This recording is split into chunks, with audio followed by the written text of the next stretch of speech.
all of Lebanese opinion and all the opinion in the Middle East has swung from, God damn it, Hezbollah, why'd you start this too? Right. God damn Israel, here they go again. Yeah, it's not necessarily even sympathy for Hezbollah, it's sympathy for the Lebanese people. Right. But there's a second phenomenon. This is what's interesting. One is they turned on Israel and they said, this is crazy, you're killing our kids. And now there's, in the streets, there is, here's a phenomenon you really have to understand in the Middle East. Where is this happening? In Arab Street. Thank you.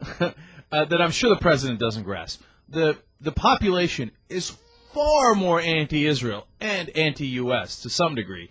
That's a more complicated equation, but than the leaders are. Right. Because the leaders, like the Saudi monarchy and the Egyptian president, just want to protect their ass. Right. And they got to, They don't want militancy to rise up anywhere. No, not at all. Absolutely not. So they have a balance between, hey, how do I keep my population under control, and how do I keep America happy so they keep doing business deals with me and I keep getting richer and I maintain my power. So there's a big difference there. Now, on the streets, what's happening is there's a boiling rage.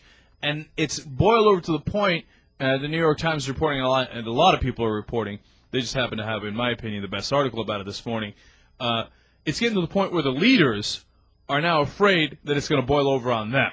And so now they've begun to backpedal, and what they originally said about, Hezbollah is, shouldn't have started all this, now they're having rhetoric, even King Abdullah of Jordan, which is very friendly to the United States, saying, no, this is way out of control, Israel's wrong for killing the civilians, and we back our brothers in Lebanon, etc. So Israel has, I think, through their gross miscalculation, lost Lebanon and all the even friendly allies, not only Arab Street, but is beginning to lose all their leaders as well. I don't think they miscalculated it, because I don't think they care, and I suspect that they're not as foolish. They probably anticipated that it would be this kind of Well, here's what they may have miscalculated, if we're to believe in any miscalculation, that this would be quick.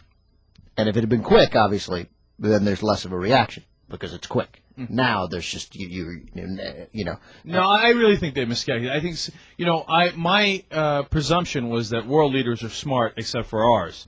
And especially because Israel has handled a lot of situations fairly deftly. Whether you agree or disagree with them on what they've done, they've maintained power. They've gotten a lot of the things that they wanted, etc. Although not peace, of course. But I got beyond my assumption when I think that this miscalculation is apparent for two reasons. One, there's no way in the world they could have wanted to get bogged down in Lebanon and have Hezbollah at this point, because the second part of this battle... Well, I'm only disagreeing with the miscalculation about the reaction of the world, the reaction of the Arab world. I think that about that they don't care, because that's what I think. I doubt they would have miscalculated. No, I understand that, and I'm going to get to that in a second. I think that's a long-term miscalculation. In the short term, they clearly, as you agree, didn't want to get bogged down there. And now Hezbollah is going to declare victory. Because as long as you don't wipe out Hezbollah like you said you were going to wipe them out, Hezbollah is going to come out with a gun in their hand the minute you leave and go, we win! Right? Mm-hmm. And that's the second part of this that they're talking about here in all these articles, which is that now all of a sudden Hassan Nasrallah, the leader of Hezbollah, is gaining a mythic status on Arab Street. Now in Egypt, not in Lebanon, Egypt's a totally different country, a totally different place. There's now... well, it's not totally different. They're all essentially the same. Except Hezbollah... Okay. Hezbollah, by the way, is Shiite. Egypt is Sunni. Yeah, whatever. Now there's posters of Nasrallah all over Egypt. And there's the old Egyptian president, Nasser, who was very anti-Israel and very Egyptian pride and all that stuff. And now people are chanting in the streets for Nasser, who's dead, by the way. Long dead. Yeah. He was the predecessor to Sadat. And Nasser and Nasrallah. And so he's become a new folk hero. And not just like Al-Qaeda, Osama bin Laden, hey, he stands up to the yes, but he doesn't really have a popular base because he doesn't serve any constituency. Like Hezbollah and Hamas also have hospitals and schools, etc. They do some work for the population.